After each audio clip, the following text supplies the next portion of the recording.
لبيك اللهم لبيك لبيك لا شريك لك لبيك إن الحمد والنعمة لك والملك لا شريك لك لبيك الله हजरात उलमाए किराम, फुजला व मुरब्बियान एज़ाम, दीনের আশিকিন, মুহিব্বিন, মুতাআল্লিকিন, সকল স্তরের বয়সের পর্যায়ের হযরত ও হাজারাত, মুসল্লি ও মুসল্লিয়া, ভাই ও বোনেরা, আসসালামু আলাইকুম ওয়া রাহমাতুল্লাহ। আল্লাহ পাকের মহান দরবারে হাজার ও লাখ শুকর। সপ্তাহান্তে নির্ধারিত দিনে নির্ধারিত সময়ে আল্লাহ পাকের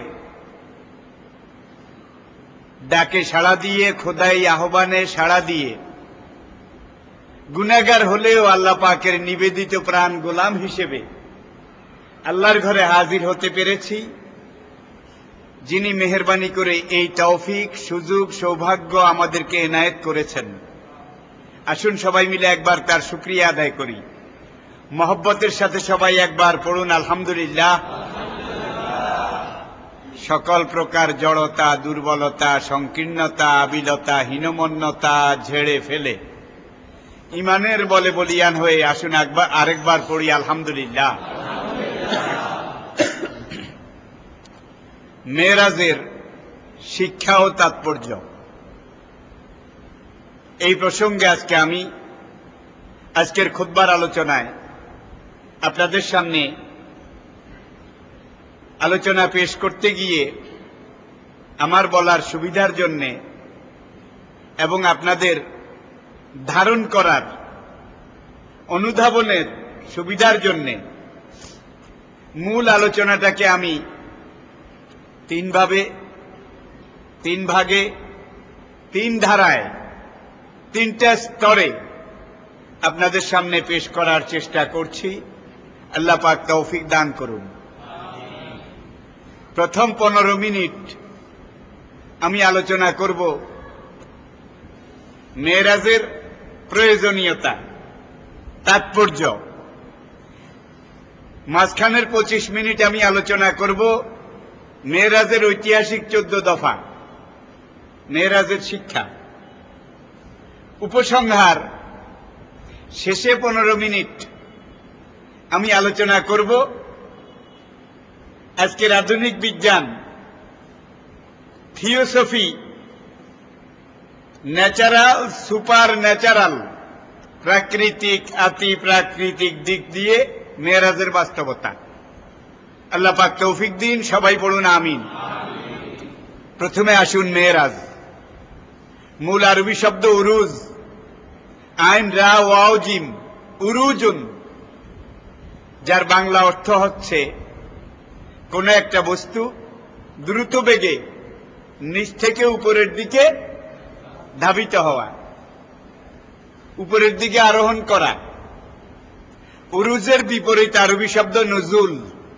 নুজুল, নুজুলের আবিধানিক বাংলা অর্থ কোন একটা জিনিস উপর থেকে নিচের দিকে অবতীর্ণ হওয়া।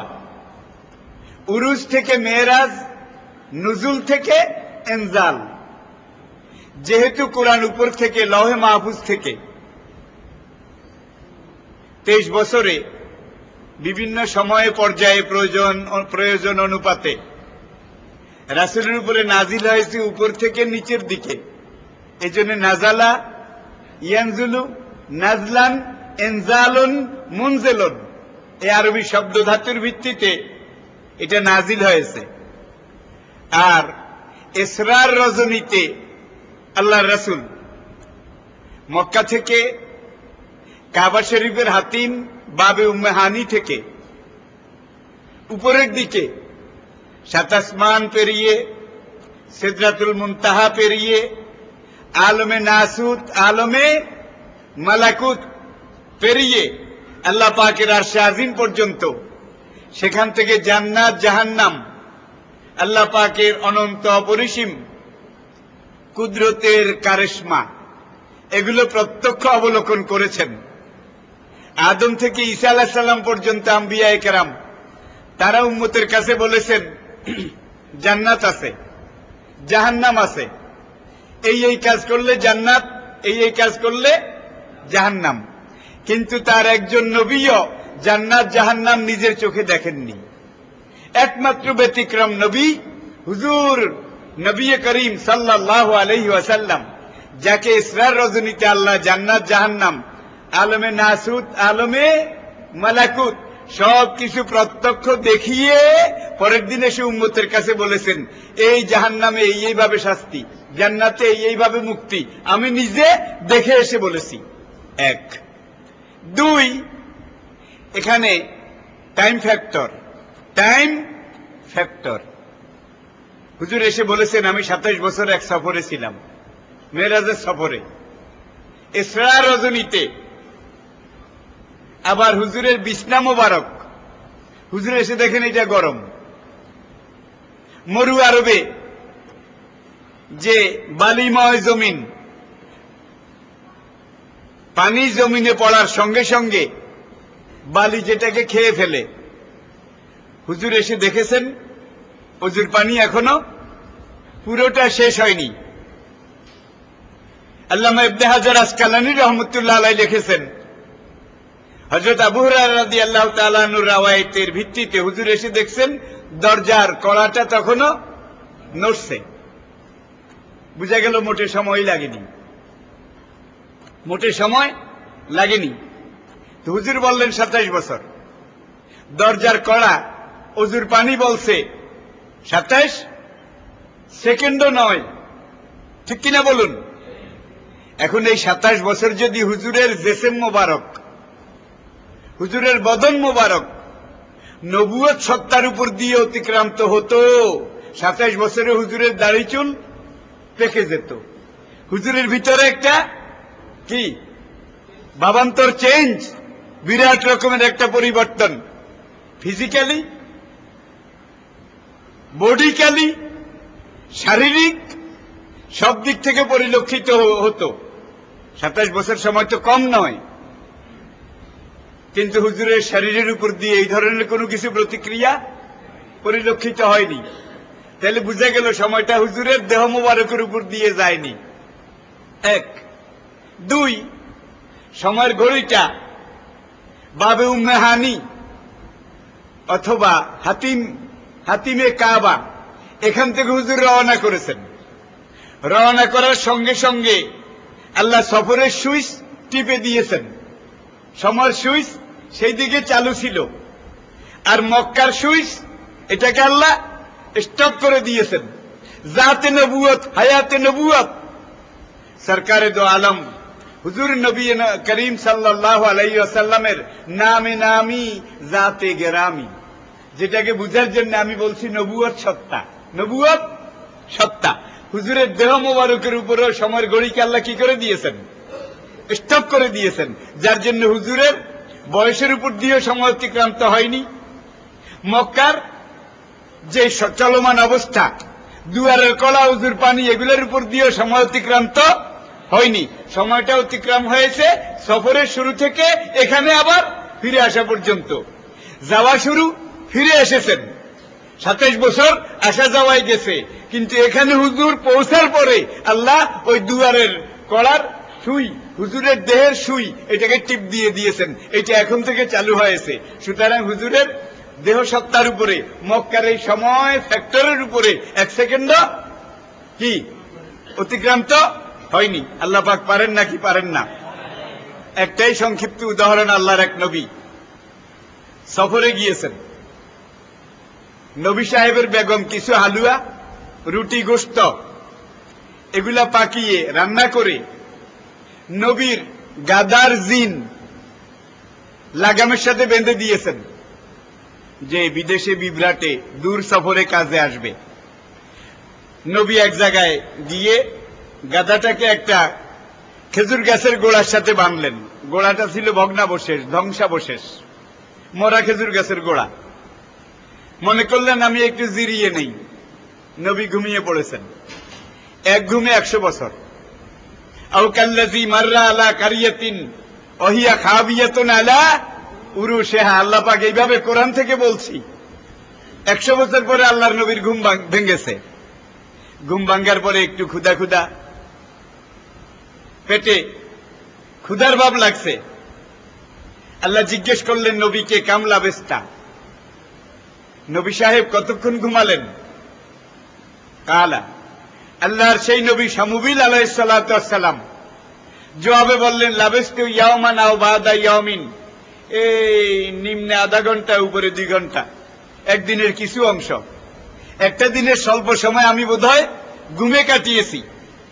তো এখন খেতে হবে, ক্ষুধা লেগেছে। আল্লাহ বলেন, বাড়ি থেকে কিছু আনেননি? নবী বললেন, হ্যাঁ বেগম সাহেব তো রুটি পিঠা দিছে। কয় কোথায়? ওই গাদা যেখানে বাঁধছিলেন সেখানে গিয়ে দেখে যে কাপড়ের দলা একেবারে গিট দিয়ে বাঁধা, সেখানে হালুয়া রুটি দুলাবালির উপরে পড়ে আছে। এখান থেকে নিয়ে খুলে দেখেন যে গরম গরম রুটিও গরম, হালুয়াও গরম। আসুদা হয়ে পেট ভরে আল্লাহর নবী খেলেন। খাওয়ার পরে আল্লাহ বলেন, কামলা বেস্তা, পেট ভরেছে তো? কালা বালা, জি হ্যাঁ। আচ্ছা কতক্ষণ ঘুমালেন? কয় 5-6 মিনিটের বেশি না। আল্লাহ বললেন, কি করে বুঝলেন? হালুয়া সাক্ষী, গরম রুটি প্রমাণ করে। 2 ঘন্টা ঘুমালে নিশ্চয়ই রুটি কি হয়ে যেত? ঠান্ডা হয়ে যেত, গান্দা হয়ে যেত। কিন্তু আমার রুটি এখনো যে অবস্থায় আছে, এতে বোঝা যায় 2-4 মিনিটের ব্যাপার, এর বেশি আমি ঘুমাইনি। আল্লাহ বললেন, অনজুর ইলা হিমারেকা, গাদার খবর নিছেন? গাদা কোথায়? নবী বললেন, এই যে গাছের সাথে বেঁধেছি। তো গিয়ে দেখেন, যে দেখে যে পুরান একটা হাড়ের খুঁটা ওখানে আছে। গাদা কই? দেখতে পাচ্ছি না। আল্লাহ বলেন, বালি একটু সরান। বালি সরায় গাদার সোয়াল একটা পাওয়া গেছে, আর কোটির হাড্ডি একটা পাওয়া গিয়েছে, পিঠের শিরদাঁড়ার কিছু অংশ সব দুলাবালিতে মলিন হয়ে ক্ষয়ে গেছে, বিলীন হয়ে গেছে। 2-1টা শক্ত হাড় পাওয়া গেছে। আল্লাহ বললেন যে এগুলা কিসের হাড়? শামুবিল আলাইহিস সালাতু ওয়াস সালাম বললেন, আমার গাদারই তো হাড়। কয় এখন হাড়ে কি বলছে? আল্লাহর নবী বললেন, হাড় তো বলছে যুগের পর যুগ আমি ঘুমিয়েছি। একটা গাদা মরতে সময় লাগে, পচতে সময় লাগে, মাটির সাথে মিশতে সময় লাগে, হাড়গুড়গুলা এইভাবে বিলীন হতে আরো বেশি সময় লাগে। আল্লাহ বললেন যে আপনি 100 বছর ঘুমিয়েছেন, 100 বছর ঘুমিয়েছেন।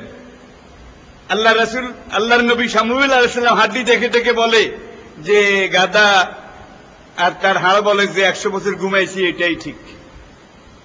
আল্লাহ এবার বলেন, ঠিক করে কন। গাদা হাড্ডি টাড্ডি এগুলো তো বলতেছে 100 বছর ঘুমিয়েছি। কাছে হালুয়ার কথাটা একটু মনে করেন, হালুয়ার দিকে তাকাইলে মনে হয় 5 মিনিটের বেশি ঘুমাই নাই। তাহলে বুঝা গেল আল্লাহ পাক গাধার উপর দিয়ে সময়ের সুইচ 100 বছর কি করেছেন? চালু রেখেছেন। অতিলকাল আইয়ামু নুদাবিলুহা বাইনান নাস। আর ঘুমানো নবী, তার নবুয়ত সত্তা, তার জেসম মোবারক আর হালুয়া রুটি, এটার উপর দিয়ে আল্লাহ সময় ট্রাফিককে কি করেছেন? কি সুইচ টিপে বন্ধ করে রেখেছেন। যার জন্য শামুবিল আলাইহিস সালামের জীবনের উপর দিয়ে ঘুমে যদি 100 বছর যেত, দাড়ি চুল বোধা পাকত না। কি জীবনের উপর দিয়ে সময় গেলে নিশ্চয়ই পাকত। নবীর উপর দিয়েও সময় যায়নি, হালুয়া রুটির উপর দিয়ে। কোরআনের এই ঘটনা প্রমাণ করে, ইন্নাল্লাহা আলা কুল্লি শাইইন কাদির। কোরআনের এই ঘটনা প্রমাণ করে, আন্নাল কুওয়াতা লিল্লাহি জামিয়া। সব ঘটনা শেষ, আর বলার সময় নেই। রাষ্ট্রীয় মেহমান, অনারেবল রয়্যাল গেস্ট, তার রাজকীয় সুপারসনিক অ্যান্টি ম্যাগনেটিক রফ বোরাক কিন্তু সিদরাতুল মুনতাহায় রেখে আসছি, ঠিক কিনা? বোরাক রফ সুপার ন্যাচারাল, লা ইয়ারাউনা ফিহা শামসান ওয়ালা জামহারিরা। যত রকমের নূরে তাজাল্লি, কোন কিছুতে এটাকে এফেক্ট করতে পারে না। কোন রকমের জামহারির আলো উত্তাপ, নূরে তাজাল্লি এটাকে এফেক্ট করতে পারে না। যার জন্য আমি এটাকে আরেক কথায় বলি গ্যাঞ্জাম প্রুফ। সেখানে গিয়ে সুপার ন্যাচারাল অ্যান্টি ম্যাগনেটিক গ্যানজাম প্রুফ হুজুরের রকেট শিপ, রকেট স্পেস, এটা আরশের কিনারায় ল্যান্ড করেছে, অবতরণ করেছে। আল্লাহ যিনি বাহন পাঠিয়ে, পাইলট পাঠিয়ে রাজকীয় মেহমানকে দাওয়াত করে নিয়ে এসেছেন, সেখানে ফেরেশতাদের বাহিনী লাইন দিয়ে আছে গার্ড অব অনার দেওয়ার জন্য। এবার হুজুর রফরফ থেকে বের হলেন, তাশরিফ রাখলেন, ফেরেশতাদের চৌকস বাহিনী গার্ড অব অনার দিচ্ছে। আত্তাহিয়াতু লিল্লাহি ওয়াসসালাওয়াতু আত-তাইয়্যিবাত। He is the honourable royal guest of almighty Allah. He is so and so, His Royal Excellency, His Royal Highness, you welcome him. Assalamu alayka, ayyuhan Nabi. Allahu Akbar. Assalamu alayka, ayyuhan Nabi. You welcome him. আল্লাহ পাক সালাম দিলেন, ফেরেশতাদের guard of honour হয়ে গেল। এবার হুজুর আরশে আজিমের একবারে লাগোয়া সঙ্গে ঘেঁষে দাঁড়ালেন। আরশের মালিক বললেন, হবে না, হলো না, আরো কাছে আসুন। হুজুর আরো কাছে গেলেন। আরশের মালিক বললেন, হলো না, হবে না, আরো কাছে। তিনবার বলার পরে হুজুর একেবারে আরশে আজিমের সাথে লেগে গেলেন। লেগে যাওয়ার পরে শত হলেও, শ্রেষ্ঠ নবী হলেও খালেকার মাখলুক, স্রষ্টা এবং সৃষ্টি, হুজুরের ভিতরে একটা দুর্বলতা। হুজুর বললেন, এই তো এসেছি, লেগেছি, কাছে এসেছি। কেন ডেকেছেন, কি বলার বলুন, কি আজ্ঞা হয় আদেশ করুন।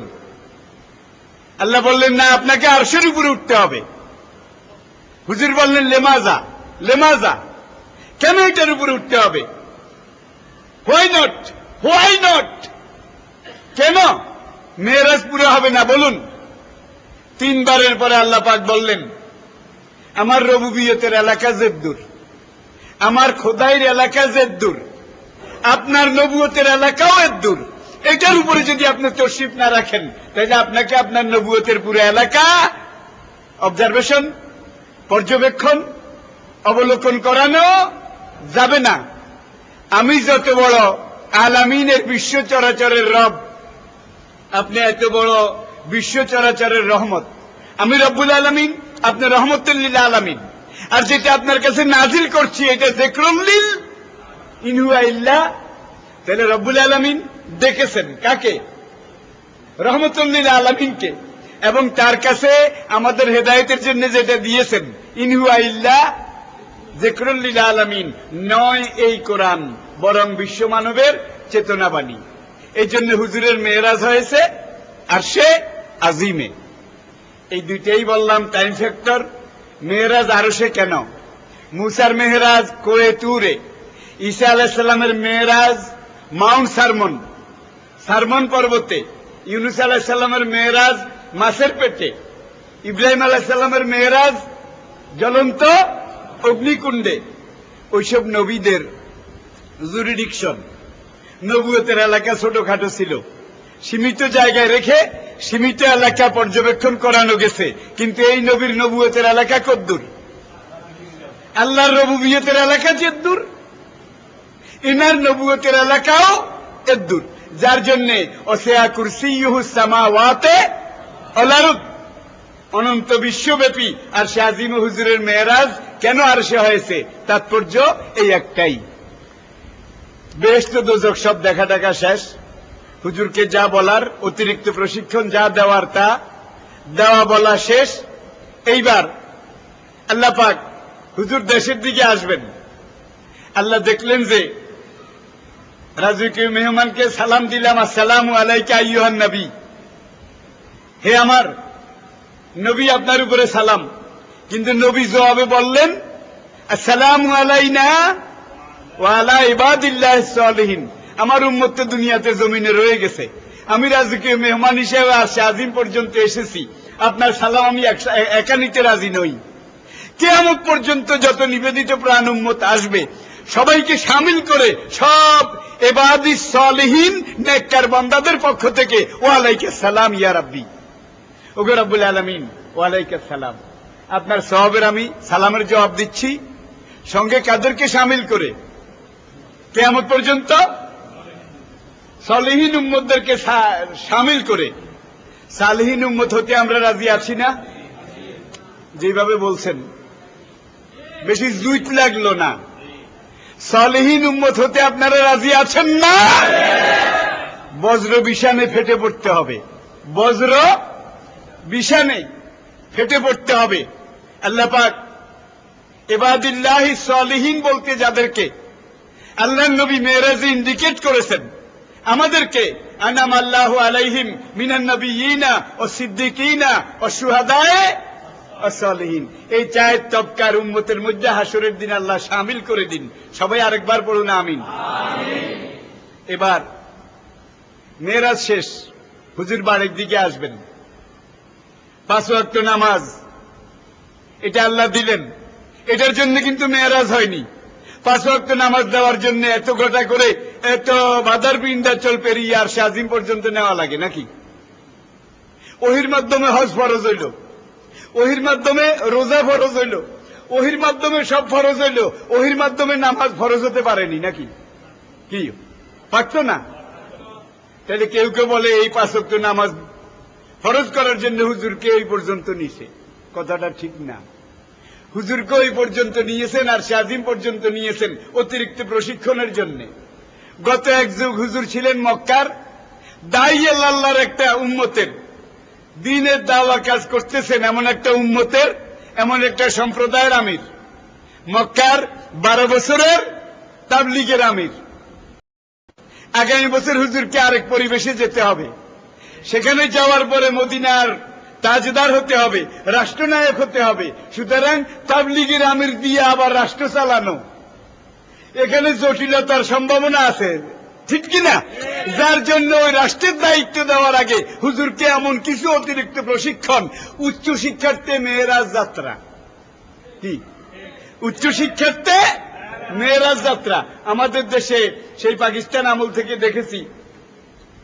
এই দারোগা, পুলিশ, সিএসপি এই পর্যায়ে কি পোস্টে যাদেরকে নেওয়া হতো, কি পোস্ট, গুরুত্বপূর্ণ পদে, পুলিশ দিয়ে দিনের পর দিন গ্রামে গিয়ে তদারকি কোয়ারি করা হতো। এর 14 গোষ্ঠীর মধ্যে কেউ চোর ছিল কিনা, 14 গোষ্ঠীর মধ্যে কেউ জেল খেটেছিল কিনা, ব্রিটিশ আমলও এইভাবে নিত, ঠিক কিনা?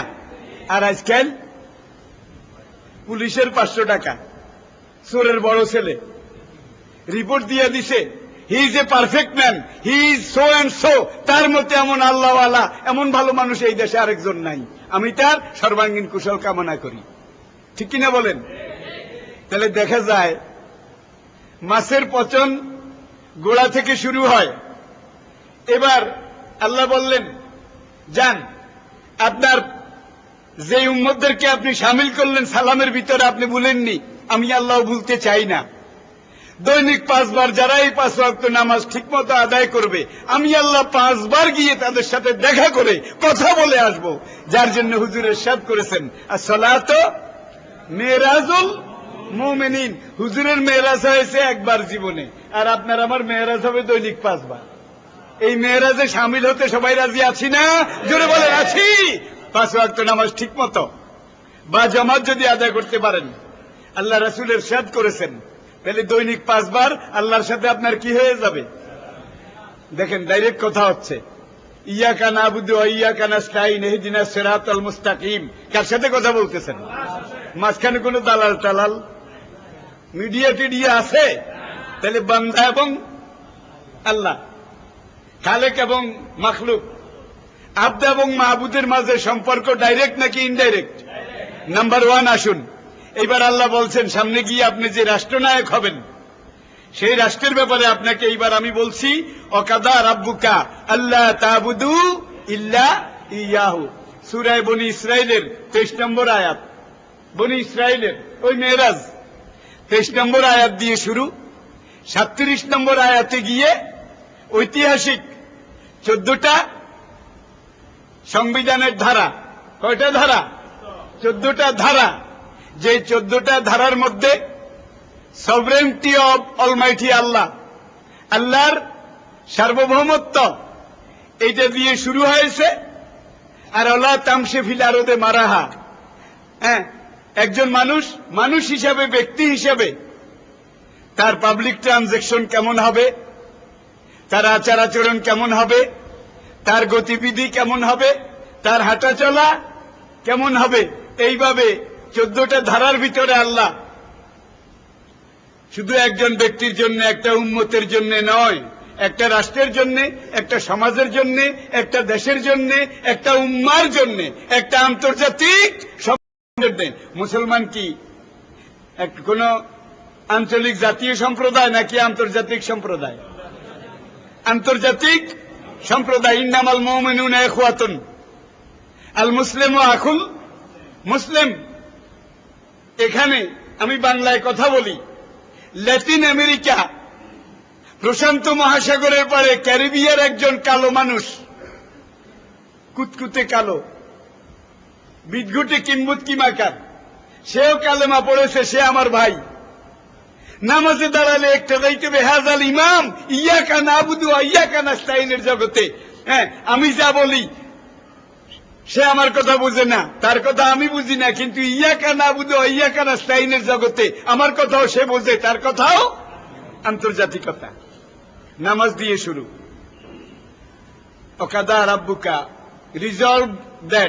রিজলভড দ্যাট, এত দ্বারা ঘোষণা করা হচ্ছে যে, বিধান দেওয়া হচ্ছে যে আল্লাহ তাবুদু ইল্লা ইয়াহু, মানুষ এক আল্লাহ ছাড়া আর কারো ইবাদত করবে না, আল্লাহ ছাড়া কারো সার্বভৌমত্ব মানবে না, আল্লাহর ইবাদতে, জাতে, সিফাতে অন্য কাউকে শরীক করবে না, আল্লাহর সার্বভৌমত্ব।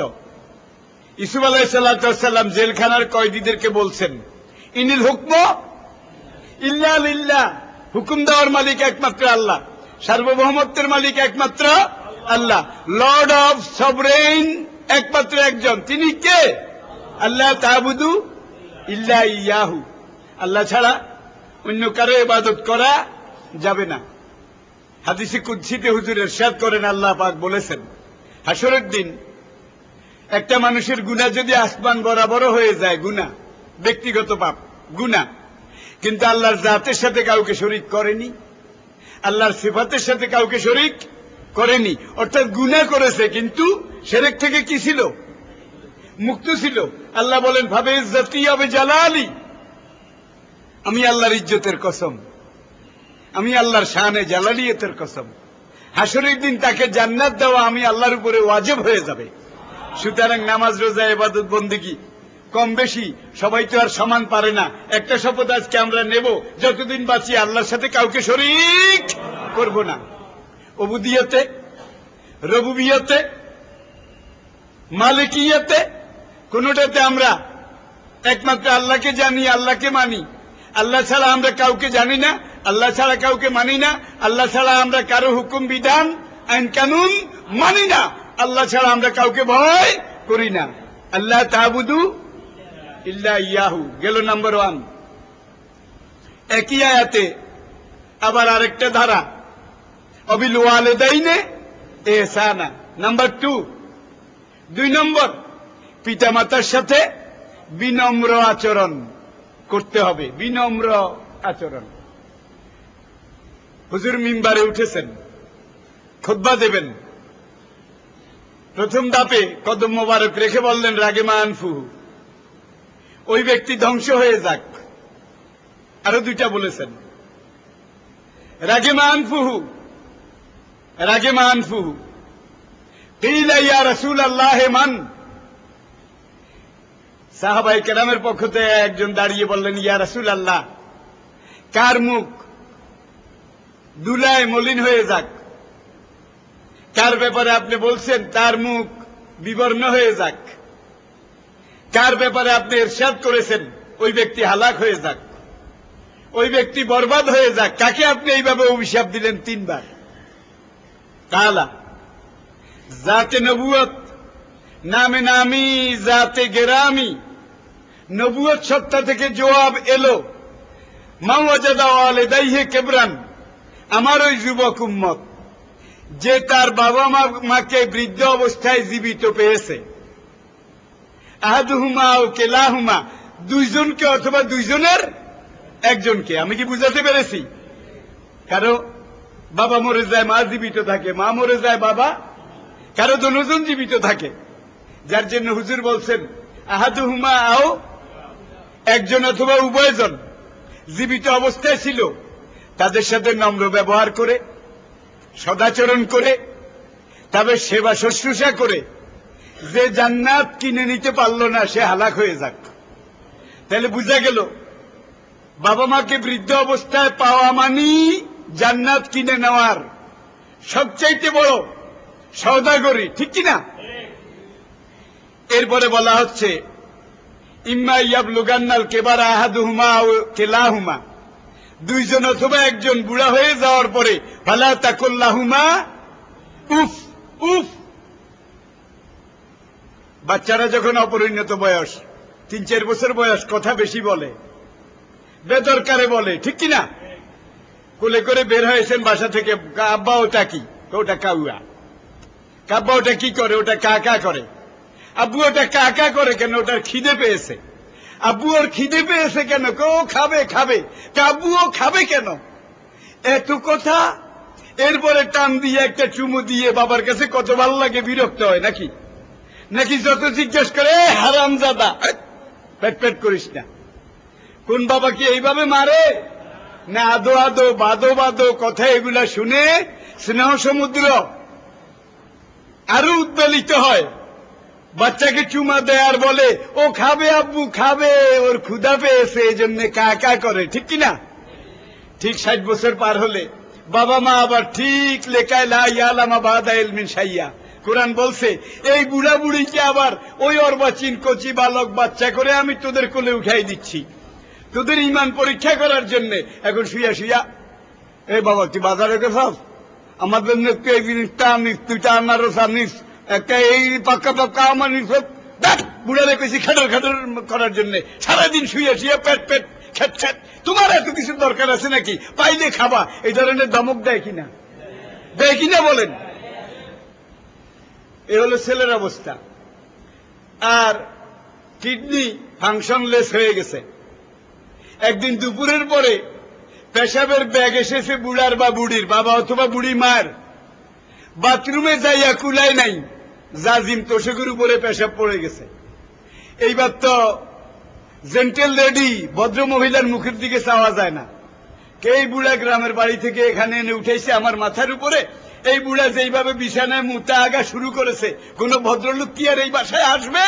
তোর মুখের দিকেও চাওয়া যায় না, তোর বউর মুখের দিকেও চাওয়া যায় না। আচ্ছা তুই আর তোর বউ যখন ওই বাচ্চা ছিলি, বুড়ার বিছনায় কয়দিন হয়ে গেছিস? কি 3 বছর 5 বছর 4 বছরে এই বাবা মার বিছনায় কয়দিন আসছে? কন রাতে কয়বার পেশাব করেছে? তখন বাবা মা ধমক দিছে কেমন? থাপ্পড় দিয়ে খাটের উপর থেকে ফেলে দিছে নাকি? তুই এইভাবে 3 বছর পেশাব করেছিস, পায়খানা করেছিস, আর এই বুড়াকে জীবিত এই বৃদ্ধ অবস্থায় আমি 1-2 বছর 6 মাসের জন্য তোর কুলের উপরে রাখলাম। বুড়া আর বুড়ি এইবার মুতুক, দেখি তুই কি রিপ্লাই দেস। আল্লাহু আকবার। ছেলের মতো ছেলে, সন্তানের মতো সন্তান হলে ওই মুতের ওই পায়খানার বিছানার চাদর এটাকে মাথায় নেবে যে এটা আমার বেহেশতের টিকিট, ঠিক না? জান্নাত কিনে নেওয়ার জন্য এটা আমার টিকিট।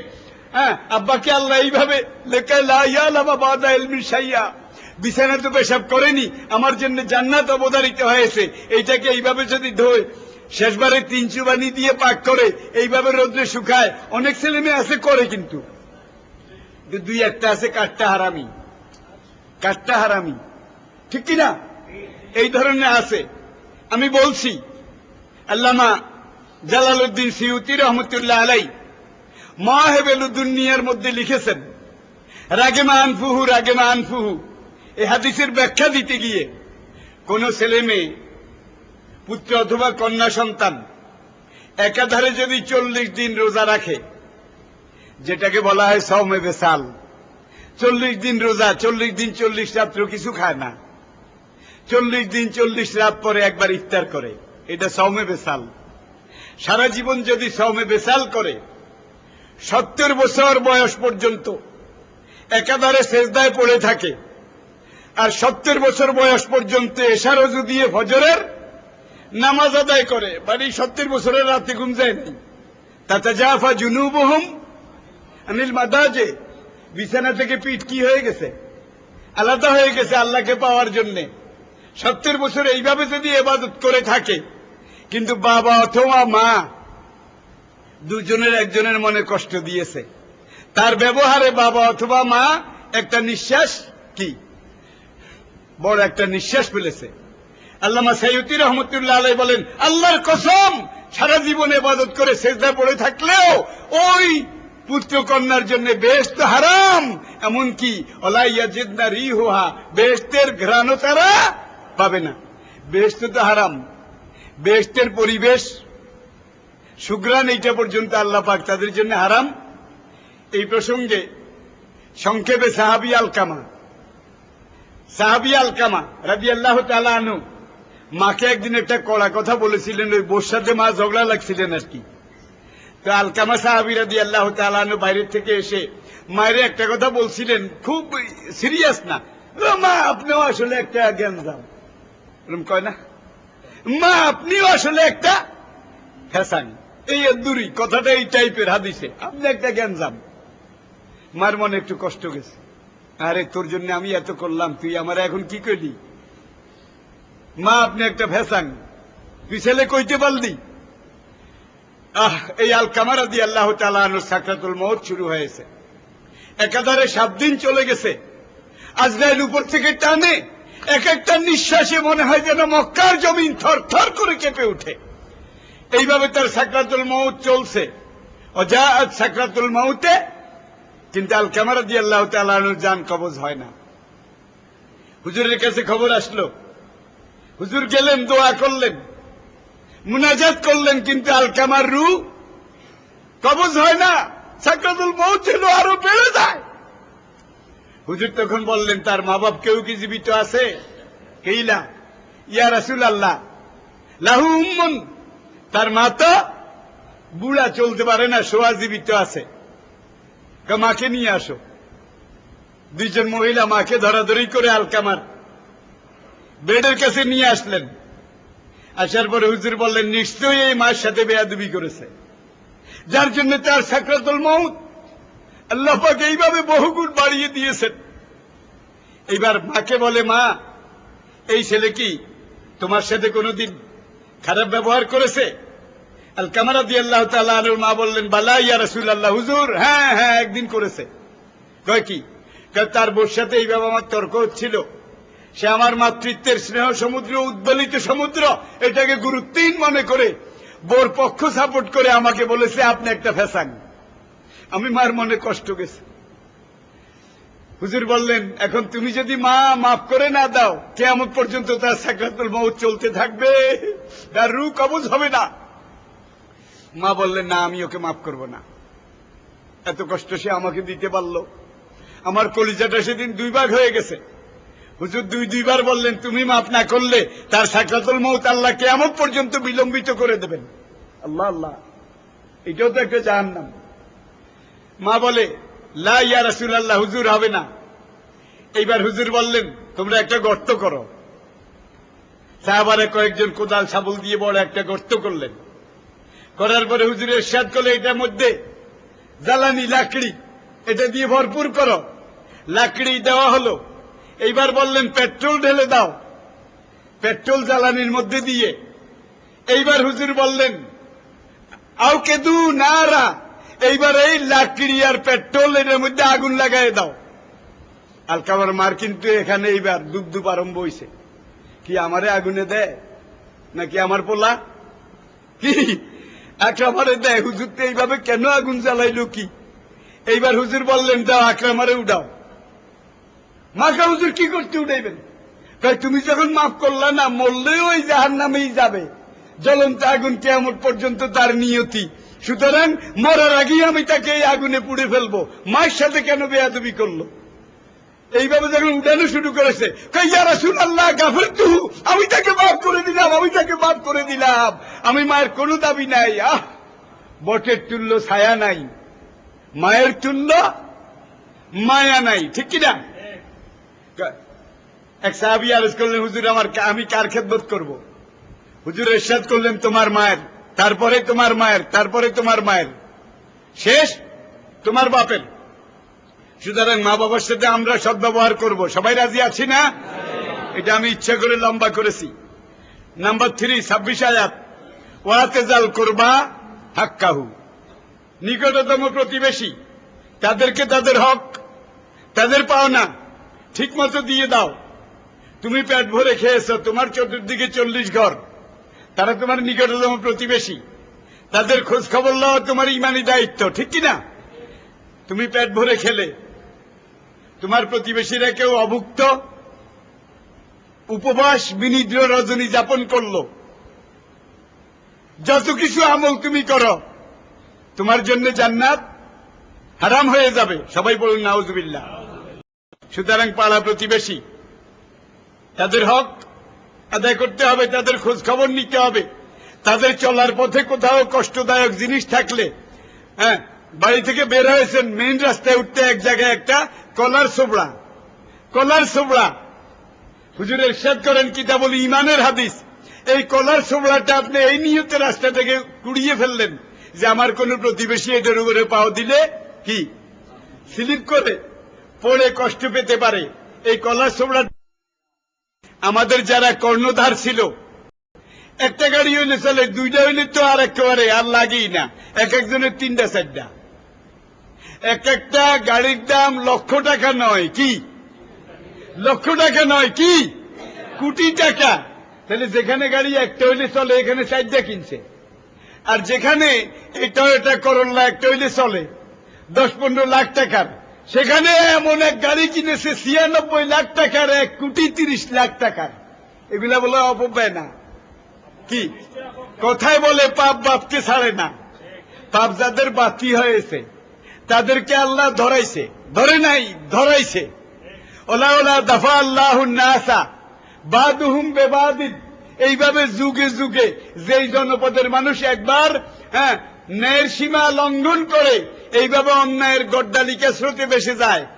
দফা আল্লাহুন নাসা বাদুহুম বেবাদিন, আমি আরেক দল মানুষকে তাদের উপরে ক্ষমতাশীল করে দেই, তারা ক্ষমতায় এসে ওদেরকে এইভাবে গলা টিপে টিপে ধরে। এটা বোধহয় হয়নি? বনি ইসরায়েলরা যখন এইভাবে সিভিল ল ব্রেক করেছিল আল্লাহ পাকের, সিভিল ল ব্রেক করার পরে আল্লাহ জালুতকে তাদের উপরে কি করে দিয়েছিলেন?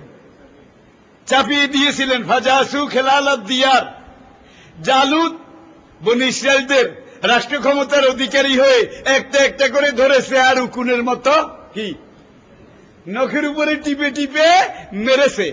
আর আমাদের এই জনপদের যেই অবস্থা, যেই অপব্যয়, যেই ধরনের একটা খাই অবস্থা হয়েছিল, হ্যাঁ রে, যদি আমরা একবার খেয়াল করি, বিমান শুয়ে গেছে, রেল শুয়ে গেছে, জুট পাট শুয়ে গেছে, সুগার মিল শুয়ে গেছে। দেখা যায় যাকে যেখানে দিয়েছে সে সেখানে বসে সব ওসমান গনি, কি নাম, সব ওসমান গনি, সব শিয়ালের একরা। তারা একজনে যদি এইভাবে গাড়ি 4টা কিনে, একজনে যদি বাড়ি 10টা কিনে, তাহলে আমরা আর খাবো কি ঘোড়ার ডিম? এই দেশের সম্পদ যা আছে সবই ওটাকে এরা কয় যা কিছু আসিল হালায়, উপর আল্লাহরা সব খাইয়া গেছে গা হালায়, উপর আল্লাহরা সব খাইয়া গেছে গা হালায়। আর আমাদের এখানেও দেখা যায় উপর আল্লাহরা সব খাইয়া গেছে গা হালায়, ঠিক কিনা? সুতরাং উপর আল্লাহ হালাদের পাপ যখন বাতি হয়েছে, আল্লাহ পাক আর একদল মানুষকে তাদের উপরে ক্ষমতাশীল করে দিয়েছেন এবং এইভাবে তাদেরকে ধরেছে। এই ধরা আপনারা সমর্থন করেন কিনা বলেন? নাম্বার 5, ইম্মা তুরিদান্না আনহুম, পাড়া প্রতিবেশী তারা যদি কিছু চাইতে আসে, অভাবী লোক যদি কিছু চাইতে আসে, জেদ্দুর পারো, ওয়া আম্মা সাইলা ফালা তানহার। হাদিস শরীফের মধ্যে এসেছে, সে ঘোড়ায় চড়ে যদি এসে কিছু চায়, ঘোড়ায় চড়ে, টয়োটা গাড়িতে চড়ে আপনার মিলের দুয়ারে ভিক্ষা করতে আসছে, টয়োটা গাড়ি, আপনি কোন আইসে খয়রাত করতে, আবার বাতকর্ম করে, টয়োটা গাড়িতে করে সে ভিক্ষা করতে আসছে না, সে টয়োটা গাড়িতে চলে আসছে, আরবি ঘোড়ায় চলে আসছে।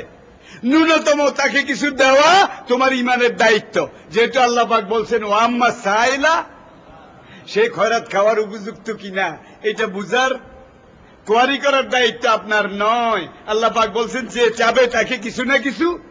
এখন সে যদি খয়রাত খাওয়ার উপযুক্ত না হয়, আপনার থেকে যাকাত ফিতরা এটা নিয়ে যায়, দায়ী কিন্তু সে হবে। আপনি দিলেন, আপনি দানের সওয়াব 100 ভাগে 100 ভাগ পুরাটা পেয়ে যাবেন। সুতরাং আপনার দিতে তো কোনো অসুবিধা নেই।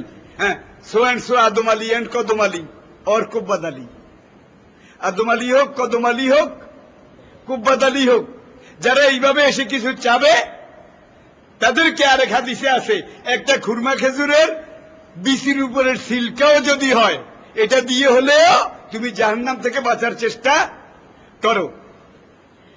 সুতরাং যদি কিছু দিতে না পারো, তার সাথে বিনম্র ব্যবহার, ভাই আসলে আমাকে এই সময় মাফ করো, একেবারে নরম ভাবে তার থেকে নিজকে বাঁচিয়ে নিতে হবে।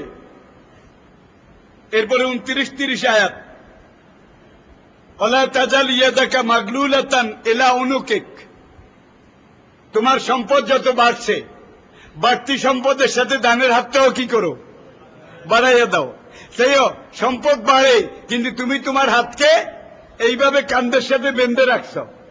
হ্যাঁ, ওয়াইলুল লিকুল্লি হুমাযাতিল লুমাযা আল্লাযী জামা মালাহু ওয়া আদ্দাদা ইয়াহসাবু আন্না মালাহু, টাকা পয়সা বাড়ে, কয় আর যদি 4 লাখ টাকা হয় তাহলে 1 কোটি পুরো হবে, আর যদি 4 লাখ টাকা হয়, সুতরাং এখান দিয়ে আমি এত হাজার দান করলে 4 লাখটা কি হয়ে যাবে। ইয়াহসাবু, সে মনে করে, আন্না মালাহু, এই সম্পদ বোধহয় তার চিরসঙ্গী হবে, এই সম্পদ কবরে তার জন্য গোখরা সাপ হবে, এই সম্পদ কবরে তার জন্য আফ্রিকান কোবরা হবে, আফ্রিকান কোবরা হবে, এই সম্পদ অনন্ত পারলৌকিক জীবনে তার জন্য সবচেয়ে বড় কষ্টের কারণ হবে, ঠিক না? সুতরাং সম্পদ যত বাড়বে তুমি দানের হাত তত বাড়াইয়া দিও। এরপরে বলা হচ্ছে, হ্যাঁ, ওয়ালা তাফসিতুহা কুল্লাল বাসত, আয়াতের পরবর্তী অংশ 30 নম্বর আয়াতের। আবার দান করতে যাইয়া এমন ভাবে সব দিয়ে ফেলো না যাতে তুমি লকিরকা ফকির বনে যাও। লকিরকা ফকির বুঝেন? সম্পদ যা হয়েছে সব আল্লাহর হস্তে, আল্লাহর হস্তে, আল্লাহর হস্তে দিতে দিতে এইবার নিজে রিক্ত নিঃস্ব। তাহলে কি হইল, আপনি এই দিয়া টিয়া খরাটি আর একজন নিজেরে বাড়াইলেন, খরাটি আর একজন নিজকে বাড়ালেন। আমি কি বুঝাতে পেরেছি? সুতরাং দান করতে হবে, আবার এইভাবে হাতকে উন্মুক্ত করে সবকিছু দিয়ে দেওয়া মানা। এই আয়াত দিয়ে আল্লাহ বুঝাতে চেয়েছেন ব্যালেন্স শিট, ব্যালেন্স শিট। সম্পদ আসবে, তুমি দান করবে, দানের সম্পদ কোনোদিন কমে না। জাকাতের মাল নদীতে ডুবে না, জাকাতের মাল আগুনে জ্বলে না। বিশ্বাস হয়? বিশ্বাস হয়। আজও এর ভুরি ভুরি প্রমাণ আছে। কিন্তু যেই সম্পদে আল্লাহর ভাগ আছে, সেই সম্পদ আল্লাহ ফেরেশতা দিয়ে পাহারা দেওয়ায়। কেন পাহারা দেওয়ায়? যে এটার মধ্যে আমার কি দিনের, দিনপন্থীদের একটা অংশ আছে, সে দেয়, সে দেয়। সুতরাং এই সম্পদ রক্ষা করা আমি আল্লাহর দায়িত্ব। আর যেখানে দেয় না, শুধু অর্থকৃন্দু, এই সম্পদ আল্লাহ নিজের দায়িত্বে কোনদিন রাখেন না, নেনও না। হাতাক উদা মালুমা মাদহুরা, এইভাবে তুমি যদি দাও তাহলে এমন একদিন আসবে সমাজে তুমি ধিক ধিক ঘৃণিত হয়ে যাবে। সুতরাং সমাজে তোমার গ্রহণযোগ্যতা, গ্রামে দেখবেন দরবারে কারবারে সালিশে কাদেরকে ডাকে, বেশি কিছু তেমন বোঝে টোঝে না, কিন্তু মাল পানিয়ালা, মাল পানিয়ালা হলে তারা বিচারের জন্য ডাকে, ইয়ের জন্য ডাকে। কিন্তু আরেকটা লোক এত স্পিডি, এত স্মার্ট, এত বুদ্ধিমান, এমন ন্যায় বিচারক, কিন্তু ওই গরিব, তাকে কেউ ডাকেও না, জিজ্ঞাসা করে না। আল্লাহু আকবার, আল্লাহ পাক এই কথাটা বলেছেন, হাতাকোদা মালুমা মাদহুরা, যেন এমন অবস্থা না হয় সবকিছু দিয়ে দিয়ে তুমি সমাজে একঘরে হয়ে যাও, কেউ তোমার দিকে আর ফিরেও তাকাবে না। তাহলে এই 30 আয়াতে বলা হয়েছে তুমি দান করো, দান করতে গিয়ে আবার সীমা লঙ্ঘন করে তুমি রিক্ত নিঃস্ব ফকির হয়ে যেও না। নেক্সট 31, ওয়ালা তাকতুলু আওলাদাকুম খাশিয়াতা ইমলাক, দারিদ্রতার কষাঘাতের ভয়ে বাচ্চাদেরকে হত্যা করো না। নাহনু নারযুকুহুম ওয়া ইয়াকুম, আমি তাদেরকে রেজেক দেই, তোমাদেরকেও তো আমি খাওয়াই। আল্লাহু আকবার। তাদেরকে রেজেক দেই, তোমাদেরকেও তো আমি খাওয়াই। 33 ওয়ালা তাকতুলুন নাফসাল্লাতী হারামাল্লাহ।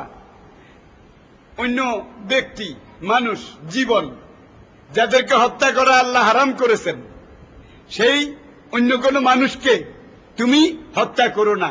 খবরদার, নর হত্যা করা যাবে না। তবে শরীয়ত বিধানে কয়েকটা ছাড় আছে। এক, যে লোকটা অন্য কোন মানুষকে হত্যা করেছে, বিচারে আচারে সাক্ষ্য প্রমাণে সে হত্যাকারী প্রমাণিত হয়েছে। আল্লাহর কোরআনের সংবিধান, আর নফসা বিন নফসে, হত্যার বদলে জানের বদলে জান। এক। দুই, এমন একটা লোক যে আল্লাহর দিন মানে না, কিন্তু আল্লাহর দিনের দাওয়া কাজের পথে কি করে? প্রতিবন্ধকতা সৃষ্টি করে। আমি দিন মানবো না, দিনের কাজ করতেও দেব না। এমন আবু জাহেল, উতবা, এগুলাকে কতল করা কি জায়েজ। 3 নম্বর, এমন লোক ইসলামী রাষ্ট্রের স্বাধীনতা, সার্বভৌমত্ব, এটাকে নষ্ট করার জন্য সবসময় কি বিজাতীয়দের সাথে, মক্কা এরকম কিছু ছিল কিনা? মদিনায় ছিল। মক্কা ওয়ালাদের সাথে পরামর্শ করে মদিনার রাষ্ট্র সরকারের 12টা বাজাবার, এর মধ্যে 2 জন ইহুদি। এদেরকে আল্লাহ রাসূল হত্যা করিয়েছেন। বুখারী কিতাবুল মাগাজি। একজন হল কাব ইবনে আশরাফ, আরেকজন কি জানি, কাব ইবনে আশরাফ, আরেকজন আবু রাফে। এই 2 জনকে আল্লাহ রাসূল মসজিদে নববীতে পরামর্শ করে, পরামর্শের ভিত্তিতে, ব্যক্তিগতভাবে হত্যা করা কিন্তু জায়েজ নাই। এবং এই পরামর্শের মধ্যেও রাষ্ট্রের যিনি হাই কমান্ড, তার অনুমোদন থাকতে হবে। সুতরাং বোমা বেড়েছে, এইভাবে মানুষ মেরেছে, নরহত্যা করেছে, এখানে হাই কমান্ড কে? কি এখানে কি কোন ঊর্ধ্বতন কর্তৃপক্ষ, রাষ্ট্রের সর্বোচ্চ কর্তৃপক্ষের অনুমোদন ছিল? জোরে বলেন, ছিল? আর এইভাবে যাদেরকে মারা হয়েছে, তারা কি ওই 5 জনের মধ্যে পড়ে?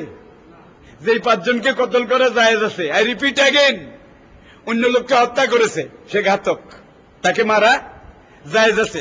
ইসলামী রাষ্ট্রের স্বাধীনতা, সার্বভৌমত্ব, এটাকে নষ্ট করার চেষ্টা করতেছে। হ্যাঁ, আল্লাহর দ্বীনের দাওয়া কাজে বাধা দিচ্ছে। মুরতাদ হয়ে গেছে। মুরতাদ নাম্বার 4, মুরতাদ কিন্তু ওয়াজিবুল কতল। যেমন সালমান রুশদি গত সপ্তাহ জাতীয় দৈনিকে কেউ দেখছেন, তসলিমা ভারতে আইয়া পলাইছিল, হায়দ্রাবাদ গেছে পর, সেখানে একদল লোক ভালো করে ঠেঙ্গাইয়া দিছে।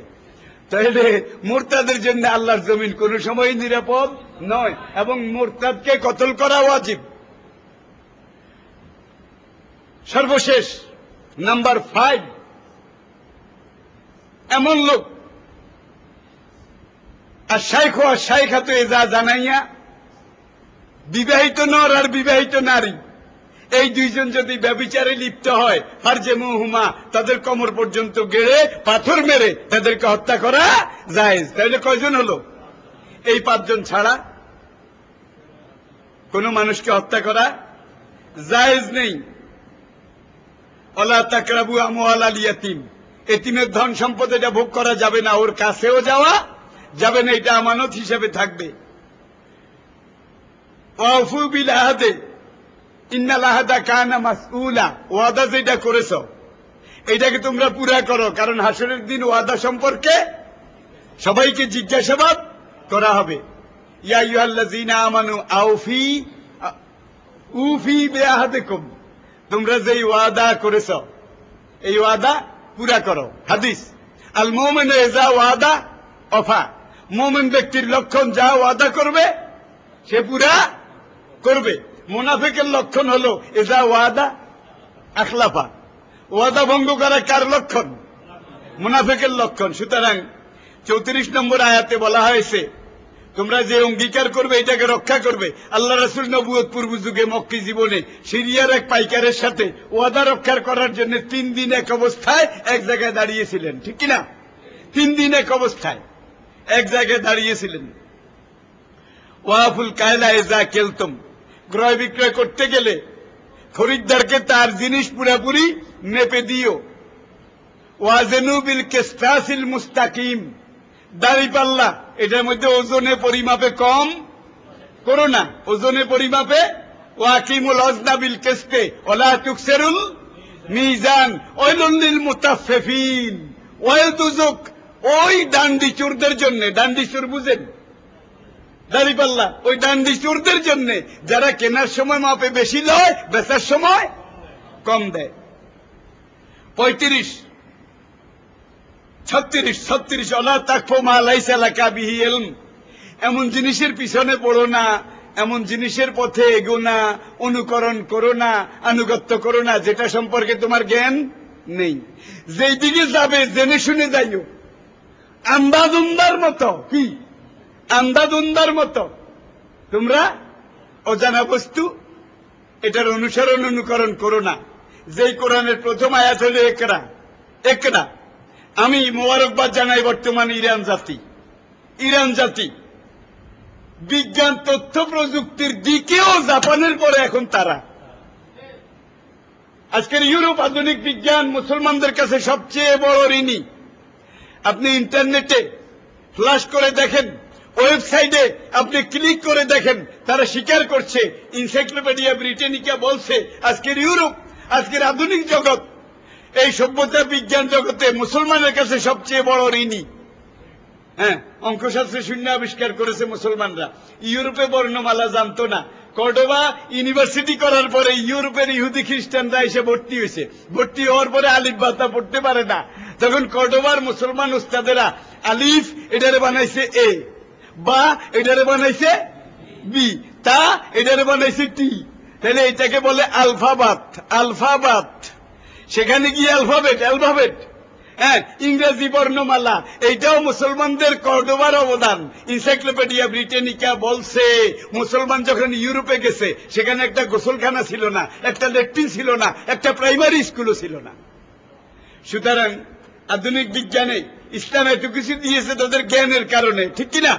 আজকে আমরা সেই বাঘ বিড়ালের খাঁচায় এসে লুকিয়ে গেছি, ঘুমিয়ে গেছি, যার জন্য তারা কিন্তু ইরানকে এত ধমকালো, এত কিছু করলো, ऐसा করেঙ্গে তৈসা করেঙ্গে, ऐसा করেঙ্গে। ফজলুল কাদের চৌধুরী জাতীয় সংসদে বলছিল, ওটা হতাহত বেটা হ্যান্ডাম আসেনি, হ্যান্ডাম। হ্যাঁ, ইচ্ছা করে আমি মাঝে মাঝে দুই একটা গ্রাম বাংলার লোকদের জন্য হ্যান্ডাম আসেনি বেটা, হ্যান্ডাম। সুতরাং আমেরিকা ইরানকে এই করবে, ওই করবে, এই করবে, এত ধমক, কিন্তু এই পর্যন্ত কিছুই করলো না, হ্যান্ডাম আসেনি।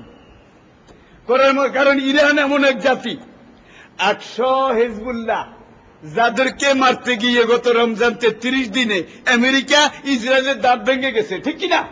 5 কোটি ইরানি যারা সব আহমদি নেজাদের পিছনে এইভাবে স্ট্যান্ড টু পজিশনে আছে, এই ইরানের উপরে হাত দেওয়া মানে আমেরিকা দুনিয়ার মানচিত্র থেকে মুছে যাওয়া। আল্লাহ কবুল করুন। সবাই বলুন আমিন, সবাই বলুন আমিন। জঙ্গি বিমান বানাইছে, ট্যাঙ্ক বানাইছে, সাবমেরিন বানাইছে, ক্ষেপণাস্ত্র বানাইছে। হ্যাঁ, এরপরে যুদ্ধের জন্য যত যা আছে নিজেরা বানাইয়া নিজেরা। আর হিজবুল্লাহ ওই 12 কেজি ওজনের যেগুলো দিয়ে ইসরায়েলকে কায়েদ করেছে, ইরান থেকে সিরিয়ার ভিতর দিয়ে চুরি করে আনছে। কইতে গেলে খারাপ থাক। আপনারা কি আমার উপরে রাগ করেছেন? আমার উপরে রাগ করেছেন, যার জন্য তারা দেখে মধ্যপ্রাচ্যের সব রাষ্ট্র সরকারকে গোলাম বানিয়েছে, কিন্তু ইরান এমন ভাবে আগাচ্ছে, আজ হোক কাল হোক ইরান সবাইকে আবার একত্রিত করে আবার সুপার পাওয়ার হিসেবে দাঁড়িয়ে যাবে। কিন্তু এইটার সাথে আমরা এইটাও পেয়েছি যে আমেরিকার সাকরাতুল মউত চলছে। অতীতের বৃহৎ শক্তি যেভাবে বিলীন হয়ে গেছে, আমেরিকার ক্ষয়রোগ এমন ভাবে এসেছে সেও বিলীন হয়ে যাওয়ার পথে ইনশাআল্লাহ।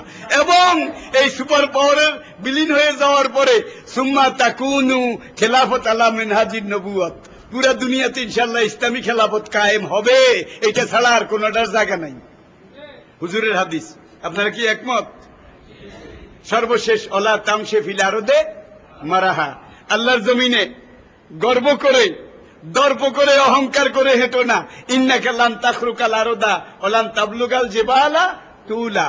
তাহলে এই শুরু থেকে এই পর্যন্ত আমরা যা পেলাম, ব্যক্তিগত, সামাজিক, সমষ্টিক, রাজনৈতিক সার্বভৌমত্ব থেকে শুরু করে মেয়েরাজের ঐতিহাসিক 14 দফার ভিতরে একজন লোক রাষ্ট্রপ্রধান হলে কোন অ্যাঙ্গেলে কোনটাকে কিভাবে তিনি অপারেট করবেন, এটাকে হাতে কলমে আল্লাহ পাক শিক্ষা দিয়ে বলেছেন যে ফাওহা ইলা আবদিহি মা আওহা, একরে এইভাবে প্রত্যক্ষ নবীকে যা বলার, যা করার, যা দেখাবার দেখালেন। দেখাবার ব্যাপারে মা তগাল বসারো, মা জাগাল বসারো আমা তগা। আর নবী এমন ভাবে প্রশিক্ষণ নিয়েছেন, দেখেছেন, যেটাকে অনুধাবন করার মধ্যে, মানার মধ্যে কোন রকমের ব্যতিক্রম ধর্মিতা হয়নি। সুতরাং এই মেরাজে নবীকে যে ট্রেনিং প্রশিক্ষণ দিয়ে আল্লাহ পাক মালায় আলাতে নিয়ে পাঠিয়েছেন, দিয়েছেন আমাদের জন্য, আল্লাহ মেরাজের সেই অব্যয় অক্ষয় চিরন্তন শাশ্বত সত্য এগুলাকে অনুধাবন অনুকরণ করে সেই লাইনে চলার মতো তৌফিক যোগ্যতা আমাদেরকে দান করুন। সবাই বলুন আমিন, সবাই বলুন আমিন। আসসালামু আলাইকুম রহমতুল্লাহি ওয়া বারাকাতুহু। لبيك لا شريك لك لبيك إن الحمد والنعمة لك والملك لا شريك لك لبيك اللهم لبيك لبيك لا شريك لك لبيك إن الحمد والنعمة لك والملك لا شريك لك. Pergi haji artinya menuju Allah yang esa, membawa hati dan diri